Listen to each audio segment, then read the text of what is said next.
everybody, and welcome to the Maurice Brown Show. Ladies and gentlemen, please welcome an artist and entrepreneur who presides over Creator Films, where he produces faith-based content like his latest film about hope, which had a limited release earlier this year and opened in the box office top 20 for the first 5 weeks. Creator Films just launched a new division which focuses on content for kids. Ladies and gentlemen, please welcome, with no further ado, the very talented David Dietrich. What's up, Dave? How are you? Very good. How about yourself, Maurice? I am doing well, Dave. We are living in the world of the pandemic, Dave, and entertainment. We're starting to come out of it now. I mean, slowly but surely, I think we're about to come out of this thing. But how have you been navigating in the world of entertainment during the pandemic? Well, I mean, I've always kind of navigated on the outside of in the entertainment industry. I'm not in Hollywood. I'm in Southern California. People would say all the time, like, "Oh, well, you're in Southern California. That's the best place to be." And it's like, I'm outside the TMZ, so I may as well be in, Montana or Kentucky or, whatever. Right. But we just kind of function as normal. I mean, we didn't have anything in production at that time. We were focused on launching the new company, and now, we have an animated project, so that's not being affected terribly by, pandemic complications and whatnot. So we've escaped a lot of the complications. Yeah, well, amen. Praise the Lord. That's good to hear. And like I said, we're starting to come out of this thing. It's a slow process, but we are starting to get back to normal. I love the fact that, you can go out to the movies again and theaters. And as a stand-up comic myself, I'm now starting to get back out there and do some stuff. So it's a good feeling. I talked about in the open the film About Hope that you were a part of creating, and it came out top 20 the first 5 weeks at the 19. box office. Yep. Yeah, it debuted at number 19. It had a 5-week run. It was a national run. It was a blessing. I mean, honestly, it's one of those things that we're thankful for, just sovereignty of God in it, because had we released it at any other time, we would have had a lot more obstacles in front of us to see a theatrical release. But because of the complications of the pandemic and the industry just kind of rebooting at the beginning of the year, it opened doors for us that wouldn't have been as easily open before. So, we love the film. We think it was worthy of a theatrical release. But, we're realists also. There's a ton of people out there making films, and, Hollywood putting their films on pause opened doors for a lot of independent producers to get content out. Yeah, well, it did. I like the fact that you mentioned that, because it did open up opportunities for faith-based content, independent filmmakers, et cetera. And so, great point. How can fans see About Hope? The easiest way right now is on Amazon Prime. So if you have an Amazon Prime subscription, it's up and available. Just do a Google or Amazon. If you go into Amazon and search for About Hope, it'll pop up as the first thing.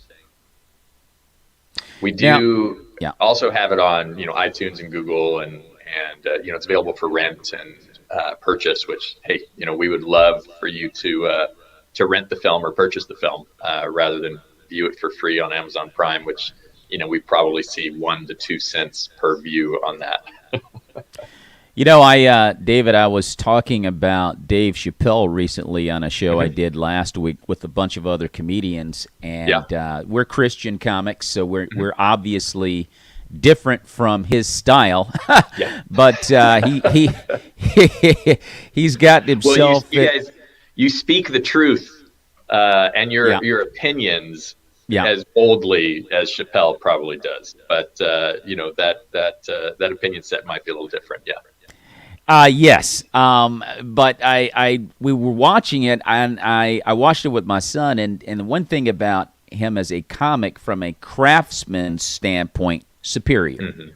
Yeah. I mean, if you're a comedian, you can watch him as a student, video. Yes. A learning video, because the guy is he's the best in the game right now. So, but that being said, the comment that he made about the LGBTQ community that got him in a ton of trouble, caused, and it's still causing a stir, quite frankly, and honestly. It's that, but that being said, it's like, okay, from a Christian standpoint, I'm just giving you an example as a Christian comic. It's like there are things that we need to be addressing out there because the church is pretty silent right now. Yeah. And other people are speaking on subjects that the church should be tackling, like a middle linebacker. Yeah. And there's a way to convey messages like, we don't hate the LGBTQ community. We love them. We have compassion for them. So when you convey the message that it's not of God, and if you don't do it with love and you're just throwing rocks or you're just condemning, well, of course, it's not going to be received well. And so in saying all of that, I'd like to ask you, because we're living in some tumultuous times right now, David. I mean, people, the vaccine and the pandemic is causing a real problem. We've had a crazy summer, particularly the summer before. But when you think about the world of entertainment, politics, and education, what do you think? How do you see the role of the church in all of that? Yeah.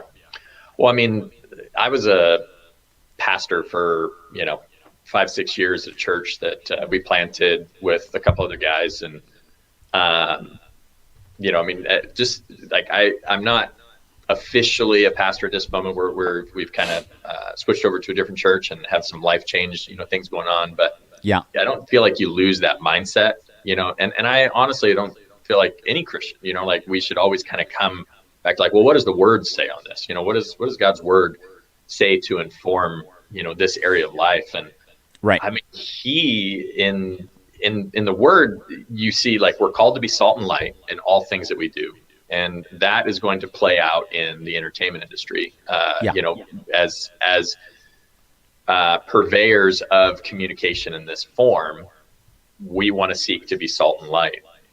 And there's also just a real truth, I think, in Matthew 10 that says, like he's sending the disciples, he's sending his followers out to spread the word of God, to share the truth that he has been teaching them. But he warns them that, like, they will be denied, that they will be, that they will face persecution politically, that they will face persecution spiritually, that they should be ready for that, and that they need to be able to move on. So I think, like, the role of the church, the role of people who are Christian in entertainment industry, and I think that those things are the same thing in my mind. It's really to be salt and light, and we want to be salt that preserves things. We want to find truth, find hope, find things that are core to the human spirit. But also, like, aligned with God's creation and God's word and his revelation to us, and preserve those through being salt, by highlighting those and bringing those back. But we also need to be light. And, when we talk about being light, I think, we often think about, like, sharing light with people as though that's always a good thing. But we need to know that when you are light, you expose darkness. You expose what's going on in darkness, and some people don't want to be exposed. So there is going to be, response to that. There's going to be, like, that's going to sometimes cause pain. That's going to sometimes cause embarrassment. And we do want to, again, being salt and light, bring truth to that person, highlight the things that could cause healing, that could bring hope, these concepts that we want to share. So I think that is kind of the core of not just Christians in film industry and whatnot, but Christians in life. So it's going to apply there as well. I think I mean, there's a lot to say on this, but I guess that's my basic thought, is we're called to be salt and light. Yeah, well, we are, and I like what you said about persecution, because America has been blessed with not having to deal with that element Yes. of the backlash to the gospel. Yes. Tony Evans' daughter, Priscilla Shire, who starred in the film War Room, Yep.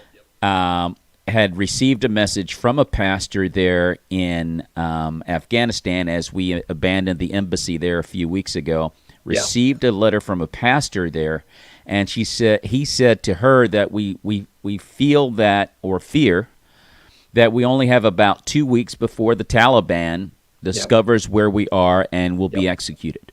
Yeah. And that kind of stuff right there hits home. Like, we don't have to deal with anything like that here. Yeah. But we better get ready, Dave. Yeah. You alluded to that a moment ago. Yeah. We better get ready for severe persecution because of our stance. And it's not that it's going to happen, but you made a very key statement in saying, but we need to be prepared. Well, I mean, a lot of people, there's a lot of opinions on politics and the current cultural moment and what the church is to do and, what the church is doing wrong and all of this. And, I always try to come back to Romans 14 and that there's Christian liberty. And, in that passage, Paul's talking about, people who want to worship on a particular day, people who don't want to eat meat, given over to idols. I mean, I think, as we look at the way that he talks about those two particular issues in the context of the passage, right, he calls the church to commend people who have stances, convictions, that limit their freedom because of their worship to the Lord. So I think, when it comes to the cultural moment, when it comes to the church and our role in it, there's some people in the United States, particularly, because, that's where our experience is. There's some people who say, like, the church should kind of not try to make waves, try to build bridges, not offend anybody. And try to keep, just to try to keep from offending people. I mean, really, that kind of is what it comes down to. And, I don't think there's anything wrong with that biblically. Like, I think that there's a good conviction that comes from the Lord. But then there's a whole other half of the church that's really fired up right now. And they say, hey, we live in a different political context and we are the government and we should push back and we should be active and we should be involved. I don't think there's anything wrong with that either. And I think one of the things that's dividing the church is that we're not living in Romans 14 and giving people Christian liberty to express and to be involved in a way that is fine in our cultural context. Sure. I as a comic, I can't help but make jokes. By the time we get to heaven, there are gonna be some interesting exchanges up there. There might be occurrences where you're gonna be like, hey, how did you get up here? And the guy's going to fire back, how did you get up here? You were one of my biggest customers. So, David, listen, man, I got to say this, dude. We got to understand that it's unavoidable, these tough subjects. And there's a point where no matter how delicately or kindly you convey a message, they're still going to hate you. And they're still going to want to kill you, because they're so bent on doing what they want to do because the devil's got them in his grips. But I think about Jesus Christ, and he was surrounded by the dregs of society. I mean, they loved it. They loved him.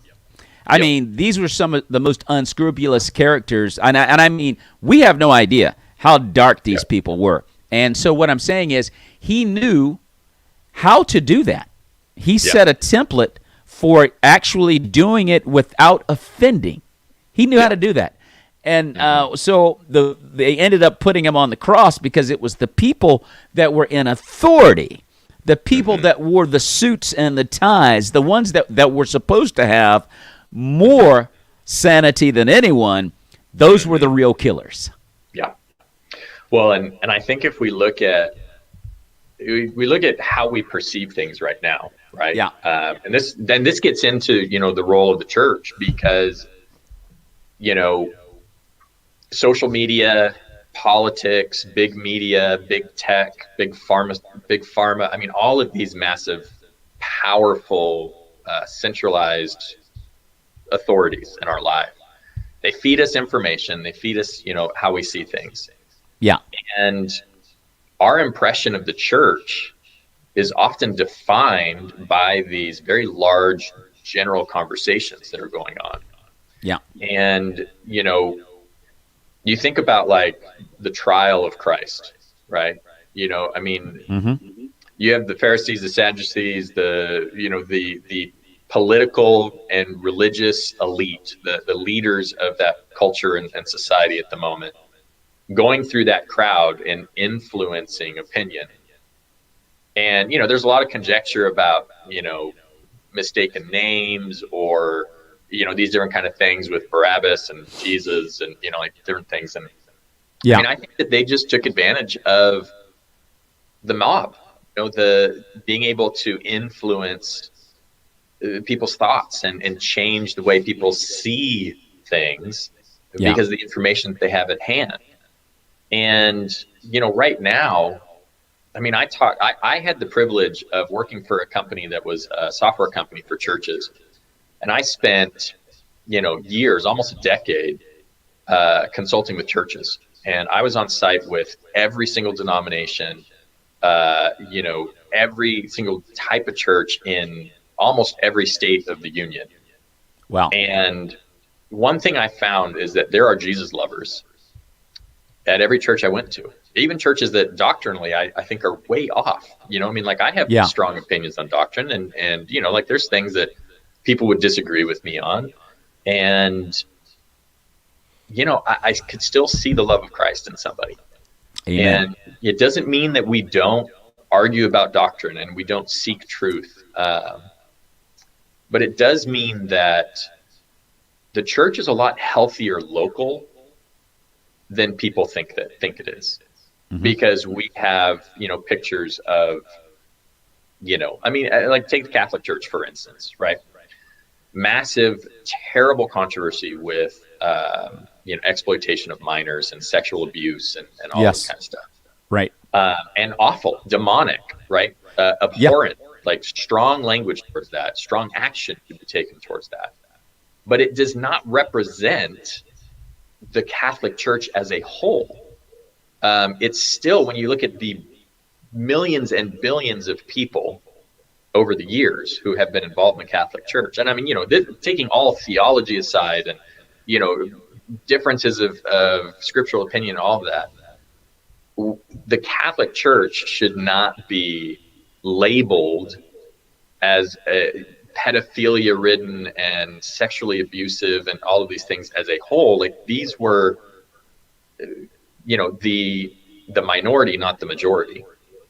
And right. as reprehensible as it is even one time, we cannot as people like paint the entire church by single mistakes or single reprehensible sins or single opinions or single tweets or single books or papers.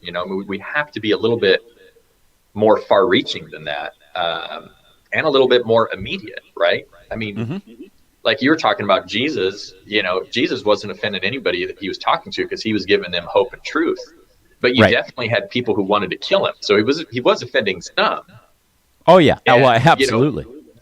I mean, but the people who had eyes to see and ears to hear, I mean, they were soaking up what he said because he was the hope of life. I mean, he was answering the pains and the hurts. Well, what's really scary, Dave, Pontius Pilate gave the mobs an opportunity to excuse themselves from this. I mean, completely. Yep. This was like, look, I'm gonna give you guys an opportunity because his wife said to him, "Listen, leave that guy alone. I had a dream about him, right?" Yep. And so he was like, "Oh my gosh!" So they said, "No, we want Jesus not Jesus Barabbas. They were both Jesus, by the way, Jesus Barabbas. They were like, let that guy go, an absolute criminal. And they said, let the blood be on us and our children. Yep. Get into a frenzy, right? I mean, an emotional. And cursed themselves. They cursed. They stood there and cursed themselves. And you can see all the trouble that's gone on with them up to this very day. But they are still the apple of God's eye, and He's got a special day prepared for those that will receive His Son as King. But which is amazing. Yeah. It has an amazing. I'm sorry to interrupt. I mean, just like there's such an amazing thing of hope. Like when we look at Israel and look at the narrative of the Old Testament and the way that God continues to take them back and to continue to show love. And I mean, there is nobody on this planet who has done something, committed something, thought something, moved into something that the grace of God cannot just forgive, that has not just been paid for, but can also redeem and also bring new. I mean, my sister-in-law is a missionary in Cambodia. She is working with, women, bringing them out of exploitation and terrible things. Yeah. And that girl has a past like you would not be able to talk about on air. And God has used that past to inform her as she goes into dark places because that redemption has happened. Man, God has used so many people out there that you would never imagine He could even think about using, and they've been some of His best warriors. Yeah. I mean, my gosh, one of the greatest, barbarians of all time that became a follower was the Apostle Paul. Yeah. God just handpicked him and said, come on, you're gonna serve me. But I just look at that aspect of Rahab, the prostitute. Yeah. My gosh, Hosea. He told Hosea, you go down. He told him to marry a prostitute. Yep. And and in the midst of her prostitution, he said, you go get your wife and bring her home. Yep. So I mean, God is absolutely amazing. But as we say all of these things, let me ask you this, Dave. How do you see the role of media in our culture at large, as far as the church goes? Yeah, well, I mean, even just as the culture, I mean, like media is the communication form that we use to inform ourselves in our culture. Like it's critical. Anybody who thinks that media isn't important is living in a tower as a monk trying to separate themselves from culture. And so they're not being salt and light, right? Like if you say, I'm going to if you say I'm going to be salt and light in, medieval culture, right? Yeah. You need to take advantage of the methods of communication that are available, right? I mean, oral. You have to. Those are extremely important, right? If you're going to be, salt and light in the Enlightenment, you need to take advantage of the medium of communication that's most prevalent there in books and writings and getting those things kind of out. The printing press. Like we need to use the printing press, right?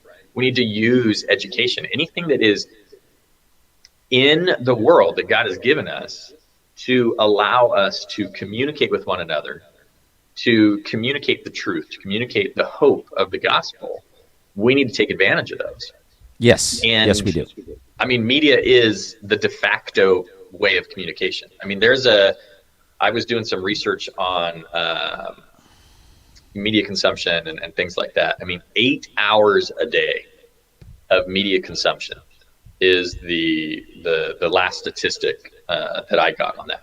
Okay. Wow. And if we take media as social media, film, television, social video, streaming video, anything you're getting on your phone, video games, all of this kind of stuff. I mean, this is where people are at. And if we as Christians say, well, that's,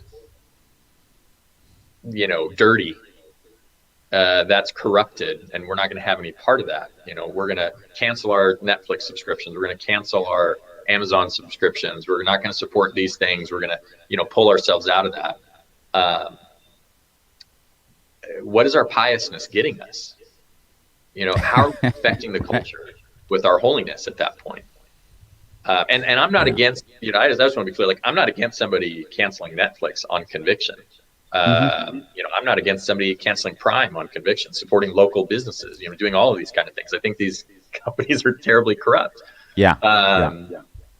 But we have to be motivated by how we impact culture. And if we deny that media is the primary shaper of values in our world, and the church has a presence there, right? Everybody's doing podcasts, live streams, all these kind of things. The church is kind of waking up to that. But there's still this kind of like disconnect in narrative media, I think. The church kind of feels like, okay, well, we need to bring the sermon to media. And it's like, well, I mean, our audience consumes in a little bit of a different way now. So we need to meet them where they're at. Yeah. And as you see all of that, do you think the faith-based world is making an impact in its filmmaking on secular audiences, which in turn is causing more secular viewers to come out? Do you think that's happening at all? Yeah, I mean, I think it's tough to say. And it kind of gets back to something we were talking about earlier with, we're called to be salt and light, but we know we're going to receive opposition. Right. So, one of the things that I think is interesting is you see in Christian filmmaking the same divide that you see in the church right now. Here we go. I love it, Dave. Yeah.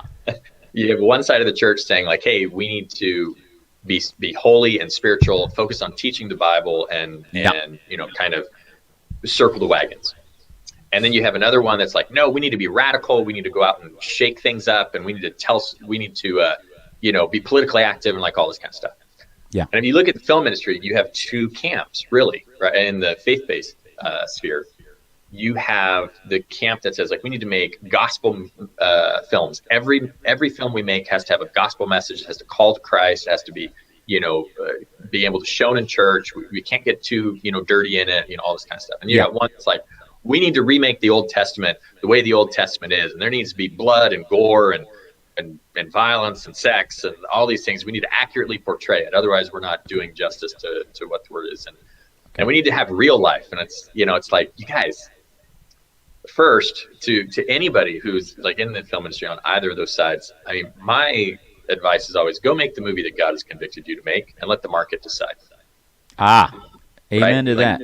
It doesn't matter. You don't have to follow everybody else's convictions on Christian film and what that is and what that isn't.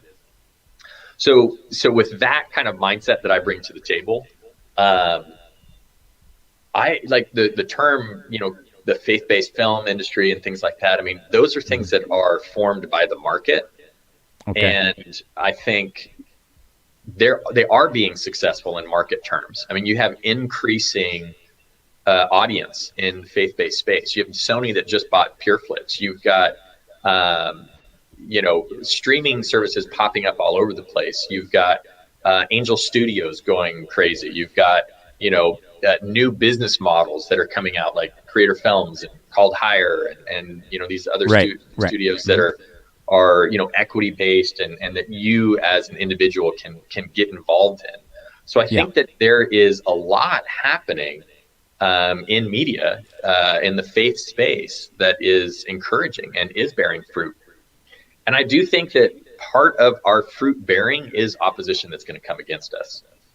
So, we have to be careful on how we qualify success and impact, because, impact is not defined by acceptance of the culture. And we can get that tied up and that like somehow because the culture rejected this film or that film and only the church liked it or, things like this, that it wasn't fruitful or it wasn't fulfilling its term. I mean, if we're equipping the church with things that they can go out and watch with their neighbor, then, praise the Lord. So I think there's room for all of it. I do think the Lord is never deterred. So, I take comfort in that he's sovereign. He has a work going on that we don't see from our individual perspective. Yeah. And that it's playing out in the fruitful way that he desires it to. And so, I mean, my general, I guess, hopeful term would be like, yes, I think we're impacting culture. I don't know if that means conversions. I don't know if that means fruitfulness. I mean, I don't know if that means, keeping the church accountable. Mm-hmm. But I do think that there's a lot of fruit. I mean, Christian filmmakers are getting better. One thing that I think that is important, there's groups on Facebook and things that people post these discussions and these critics of Christian cinema, all the time, that it's not what it should be. Mm-hmm. And a lot of it's rightful criticism and whatnot. But I think that they forget that all of faith-based film is independent film. Yeah. And if you watch independent film as a whole, it's terrible. Like independent films, like there are literally tens of thousands of films made a year that are terrible because they're people at the beginning of their process, or they're telling a story that nobody really cares to hear. It's just a soapbox that they want to get out. They're, pretty much. I mean, so I don't know. I that's a ton of rambling thoughts on the topic, but well, no, it's fine. I think that you answered it very well. I think that when you look at the quality of films in the faith-based world, they've improved tremendously. Absolutely. Yep. And so we're going in a good direction. Kindred Brothers, all of them.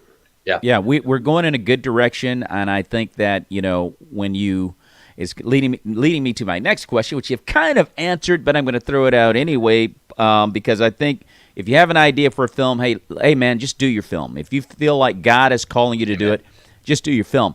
But do you think there currently in the way faith-based films are being produced? Because here's the deal.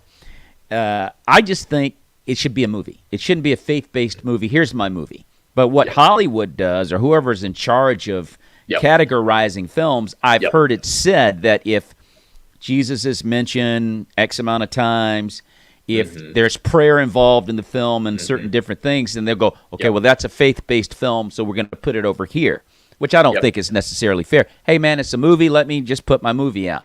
That immediately turns people off when they see a faith-based film. They're like, well, I'm not watching that. So they don't even give it a chance. So you just lost a chunk of an audience because it's already been labeled something that they don't want to get into. Like as a comedian, I don't like, I'll say it to you, because you're my brother self. I don't call myself a Christian comic. I'm just a comic. And so when I get to the venue, or when you get to the venue or whatever, you're going to get what you get. And if there's something in there that's encouraging, well, praise God. But Amen. Is there something that you feel that the faith-based filmmaking world can do in how it produces films to improve upon? Yeah. Well, I mean, I think improving our talent is always important. Like we do need to strive for quality. But I think that, we also can try to raise each other up. Like quality is improved by people coming alongside and mentoring and, bringing experience to people who don't have that experience, educating and talking through. So I think as faith-based artists, as faith-based entrepreneurs, we need to improve in our crafts and do that. And I think that one of the crafts that we need to improve in the most is marketing. We need to understand the market, and we need to understand what profitability means and what viable product is and what market forces are. And, like you can ask me like, hey, what was About Hope like? And I'd say, how I'm going to define About Hope is that it has 4 stars on Amazon. The market has responded to it and has said it's good. Yeah. So, somebody can walk up to me and say About Hope was a terrible movie. It was low budget. It was awful. The acting was terrible, blah, blah, blah. All of the things that Christian film gets hit by. Okay. But the market says it's a 4-star on Amazon. So you're in the minority if you think that. And there's obviously a massive market that disagrees with you. So, and you're entitled to your opinion, but that's the case. So, and that kind of highlights my second thing is that, I think the faith-based film just needs to be less consumed with what other artists are saying about their film and just be focused on, like I said, getting what God has convicted you to do out. And to understand it's going to be hard. Making a movie is hard. It is terribly difficult. I mean, not only do you have to go through the creative process of getting a script out, but you have to go through the logistical and business process of planning that, getting locations, getting actors. Then you have to balance all of that on a schedule. You've got to then plan a release of that film and how it's going to get out to people. And then you have to penetrate the noise of our culture and appeal to someone in 5 to 8 seconds to click on your movie and give it a try. Yeah. So, I mean, there's a reason, we can be frustrated with, the Sonys and the Foxes and the MGMs and the Netflixes and the Amazons that are categorizing our films, but they're doing it because it's the way that humans work. Right. I go to sit down at the TV and I want to watch a romantic comedy. I want to watch an action movie. I want to watch a drama. And these categorized areas help them sell product. So if we want to be salt and light in that industry, we need to understand the way the industry works and then go, as Matthew 10 says, to be as wise as a serpent, but innocent as a dove. And I think, a lot of the time we try to be as innocent as a dove, but we forget to be as wise as a serpent. And we need to learn the industry, and it's hard work. So great point, and great information, background information, because it is quite a challenge to put a film together. Mm-hmm. I've always thought that was an amazing task for directors and producers, what they do. I mean, as an actor, we just show up and we do our thing. It's a very, very small part in the whole deal. So I've always admired directors and creators and producers because it's a ton of work. There's no question about that. Now, I want to ask you about the parable of the talents in relation to what we're discussing. How would you use that parable in describing how people go either too big in their efforts or they give no effort at all? Yeah. Well, I mean, parable of the talents to me, I come back to all the time, and just giving talents to people and they go and use them, and they're either commended or corrected. And I think that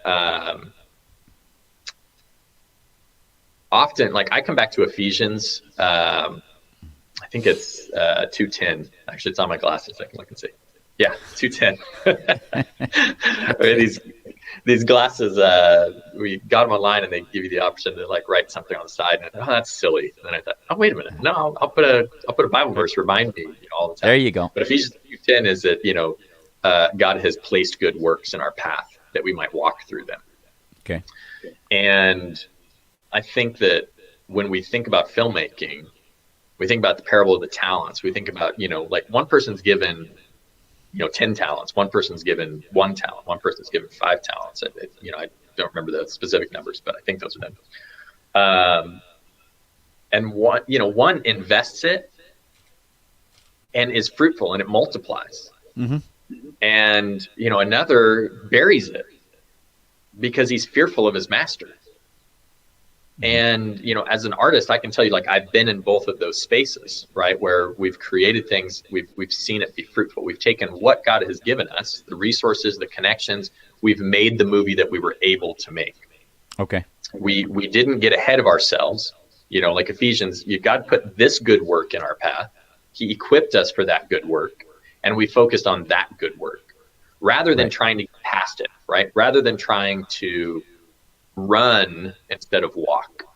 Mm-hmm. But on the reverse side, God maybe has given you all of these good works, or all of these resources, all of these connections, and you're afraid to move forward because, it's not enough to make that. So, it's not going to be fruitful. It's not going to be received well, the quality isn't going to be high enough. Like, you need to make the things that God has equipped you to make now so that you are a good steward and you continue to grow in that work.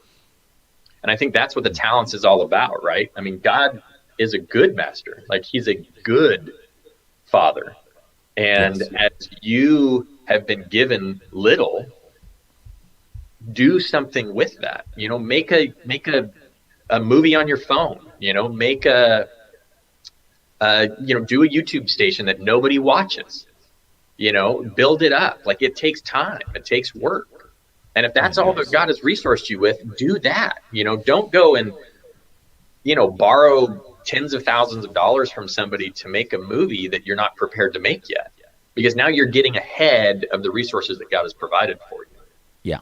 Make the movie, make the project, tell the story, use the communication mediums that God has resourced you with, because those are the talents that he's provided.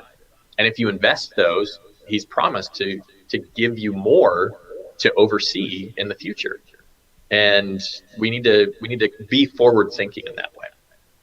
Well, I have a comedian friend by the name of Jason Earls, and he says all the time that the reason people don't advance, and getting back to the parable of the talents, I think at the end of the day, it's about laziness. Like, people don't want to work, and in order to advance, to be good at anything, you got to work. And, you got to roll your sleeves up and you got to get down to business. And I think that's what happens in the parable of the talent. The guy buried it because he didn't want to do anything. Yeah. And his excuse was, I was afraid of you, but also he just didn't want to do it.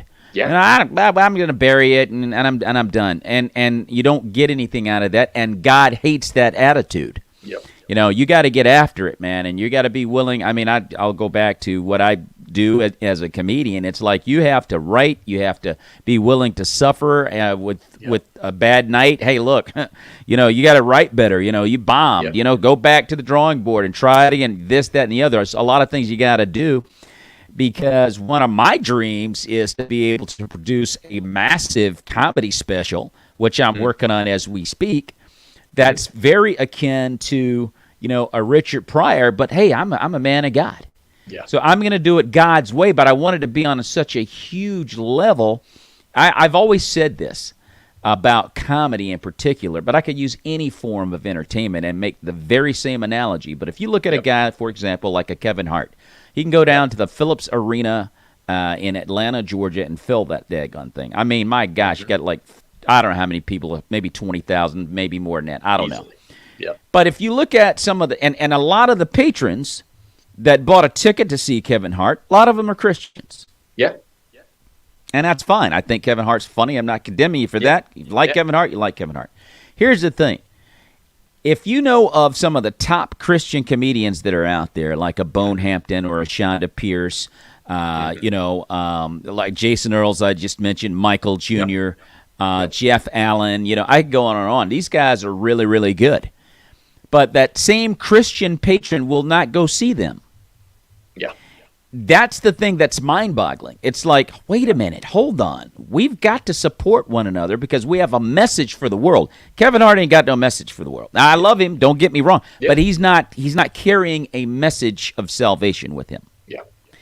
And when you do what we do, it's not about shoving the gospel down anyone's throat. We already know that, but we got something good for you. Yeah. So there's no reason why any of the people I just mentioned can't do the same thing at the Verizon Center here in D.C. or the Phillips Arena, like I said, or all these big arenas. There's no reason why we shouldn't be able to do that. We have to be thinking huge, like on a big scale, because like you mentioned earlier, Dave, we've got all the resources to reach the entire world. Yeah.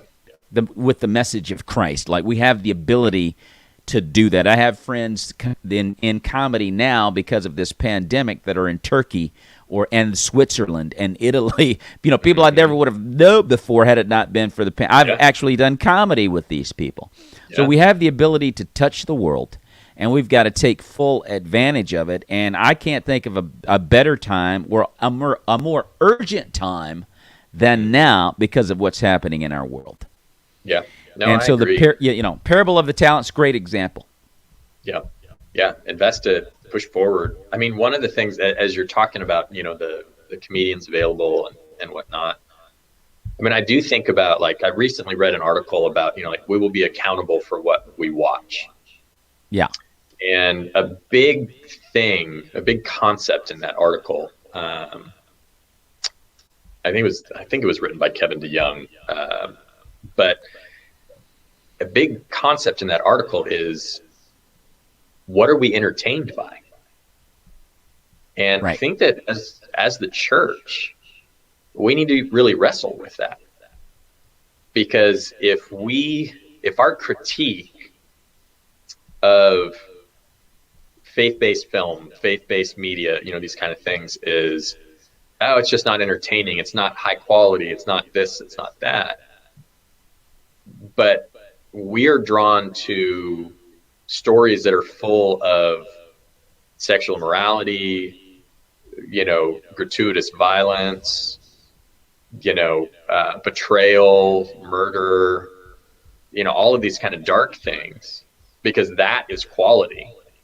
Yes. Then are we not confusing a carnal mind with a craft process, right? Like a craftsmanship. Yes. And I think that, I think that there's room for both of these things to be true in people's hearts, that, some people are entertained by a carnal mind, and that's a serious problem that would need to be addressed spiritually. And some content is just very low quality. The acting is poor, the writing is poor, editing is poor. I mean, go down the list. But both definitely exist. And I think that, like what you're talking about, when you're talking about those particular comedians, there's nothing wrong with their craft. No. But there are many Christians who would never go see them. And my question to those Christians are, what are you being entertained by them? And is that an issue? Right. Well, I think that the social commentary in our society right now is calling for, because you don't want to be so heavenly bound that you're no earthly good. Yep. And you've got to engage your community and your surround. As a Christian, a follower of Christ, you can't put your head in the sand and wait for it to all go away. Yeah. Because that's not the Great Commission. You got to get in the middle of this, and you've got to be ever present in everything, and the mindset has to be for Christ, Christ. So you got to get into it and tackle all these things. You may succeed, you may not, but one thing for sure is we've been called to engage. So that's one of the issues that we're having in the church right now. It's like, you do a Christian film, and someone's going to say, oh, you shouldn't have used that word, or you shouldn't have put that scene in that, all these different things. Okay. Did you understand the point of the program? Yes. Did you get that part? Yeah. And if that part was valuable and substantive and can change a life, what's our problem? Yep. Because we get a little bit caught up in details. It's the end game, party. Back to that. Yeah. Piousness, it's just to take a term from the Marvel film Endgame, right? It's like, what is the end game here? The end game is to save lost souls for Christ. Yeah. That's the end game. That's got to be the motivating factor in everything you do, and there's no unity in the church. We're so divided. The body of Christ is so divided as to, okay, how do we go about this? And I think the pandemic is part of God's way of getting the church to sit down and rethink and reevaluate its approach. Yeah. And say, look, we gotta get on the same page, and we gotta to use a term from Rodney King. Can't we all get along here? But let me switch gears real quick and talk about the Creator Films concept for the content for children. Yeah, so I mean, Creator Films is a production company, right? So we have About Hope, which is out in distribution, and we recently taken a turn towards children's content. We still have another film, or a couple other films in development. We have a Christmas film that we're about wrapping up the first draft of the script and hoping to put into production next year. But we've just seen a need for children's content. There's a very pointed worldview and value set being propagated in children's content right now, targeting like 3 to 7 year olds, right? Okay. And, you know, we're not in the value system of silencing voices, you know, like we don't have that power for one, we don't have that desire for another. I mean, you know, we really feel like the market will decide. God is sovereign. Like, our responsibility is not to silence others, but simply to spread truth. Yes. Spread hope, spread the gospel. So we have a children's concept that we developed. We're in pre-production right now. It's called The Adventures of Stevie D. And it's, you know, kind of a explore creation to learn more about its creator. And it's got, you know, technology and biology and history and culture and languages. You know, it's diverse in its characters. It's very focused on education, but it's also faith infused. Okay. Amen to that. So we have, you know, our business model with Creator Films is that we are fan owned. We use equity crowdfunding. This is our second equity crowdfunding offering. We had a successful offering in December of 2019, and we raised, you know, about $62,000 to begin the distribution process of About Hope and to continue to develop future projects. And we've used those funds to do that. And now we are opening a second round of offering to launch the pilot, which we actually have already funded for Adventures of DVD, and possibly even the whole first season.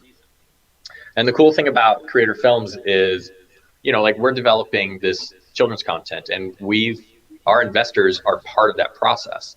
So we send out, you know, a survey when we were doing character development, and our illustrators were, you know, putting these characters together. We've got a crew. They fly around on this ship named Edith, who's kind of like an artificial intelligence, and you know, flies around the world and is trying to just, you know, gain information and learn more. You know, it's a computer that loves to learn. And you have Stevie D, who's kind of the philanthropist captain type guy who is, you know, just curious and wants to learn and experience, you know, everything that creation has to offer, and be able to point it towards God. And then you have this family that's with them, the Malones, who you have Ace, who's like retired military. You have Abby, who is, you know, a multiple doctorate holder, you know, culture and language. And you've got their kids, Jack and Abby, who are just, you know, artistic and creative, and, you know, all the things that, you know, kids are. Mm-hmm. It's an interracial couple, you know, so the family is diverse in that. Nice. You know, highlighting just, hey, you know, like, we don't have to be divided by race. We don't have to be divided by ethnicity. Like, we're all created in the image of God. We have Dr. Do, who's kind of like a, you know, nutty professor, you know, genius guy, and always making these inventions, but losing his socks. You know, he can't find a pair of socks that match, but he's making these amazing inventions. So it's got a lot of the things that, you know, kids just enjoy. And, you know, as we were developing this and we were sending character sketches out, you know, our investor community is giving us market research, you know, right from the beginning, because these are the people that are eventually, you know, they represent the people that are going to consume the product. So from a business model, you know, I mean, you have a strong foundation to launch from. And the more investors we get, the more waves that are created in the market, right? You know, I mean, if Marvel releases their new movie and they put ads up, you know, like, people share that because they're a fan. Right. When we put something up, I mean, our investors share it because this is theirs. They own it. Right. So it's a really cool model, and you see it popping up all over the place. I mentioned Angel Studios and Called Hire and a couple other companies that have done this in the faith space, and it takes a lot of voices to create the content that we need. And my agenda is I want to see higher quality, engaging content being created by believers. And I mentioned other companies that are doing well. The Irwin Brothers, the Kendrick Brothers, PureFlix, being purchased by Sony. These are industry movements that are positive. And we're just one of the voices that are trying to do that.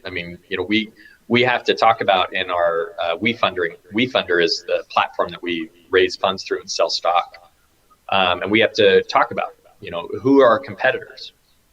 And I always talk about, we're our competitors because content is king, and we need to continue to create content that's relevant and desired by the market.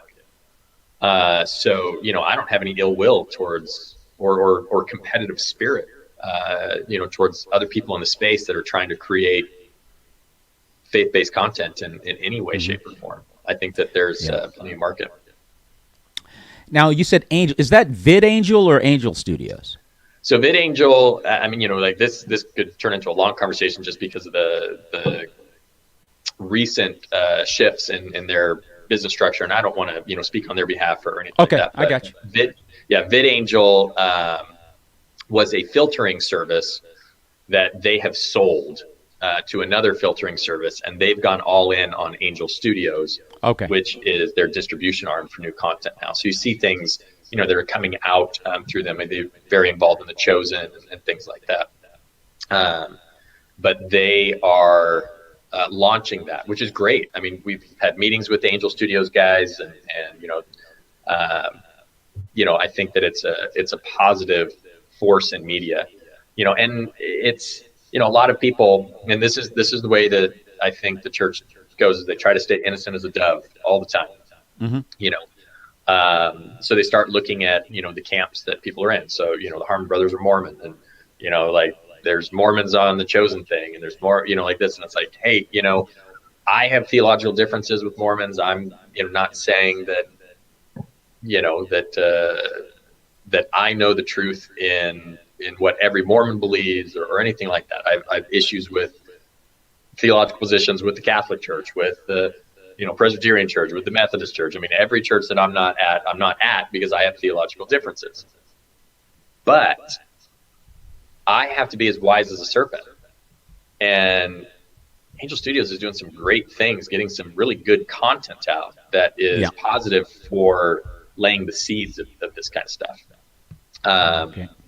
Called Hire, same kind of thing. They're in the space. I'm thankful for them being in the space.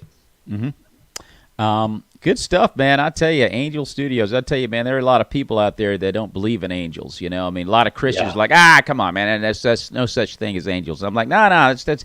Now, if you told me that you had a beer with an angel down at the local bar and he said his name was Hank Williams Jr., okay, yeah, that wasn't an angel. Anyway, listen, man, hey, Dave, this has been a great conversation, man. I appreciate you being on the show. Ladies and gentlemen, we've been talking with David Dietrich, who is the creator of the film About Hope that you can see on Amazon Prime and a couple of other platforms, correct, Dave? Yeah, Amazon Prime, and basically anywhere digital stuff is available, but yeah. Awesome stuff. Dave, thank you so much, man. And by the way, if you guys are watching it, if you're watching it, you see it, you really enjoy the conversation, subscribe to the Maurice Brown Comedy Channel. Like it and share it in any social media engine that David Dietrich is a part of. And if you came in on the end, you missed the whole darn thing. I missed it. No, you didn't miss it, because tomorrow about midday on the Creative Motion Network on Roku TV, you can see the whole conversation in its entirety with David Dietrich on the Maurice Brown Show. David, once again, thank you so much for being on the show, my friend. May the peace of Jesus Christ be with you and your family, brother. God bless you. Thank you. Back to you, Maurice. God bless you too.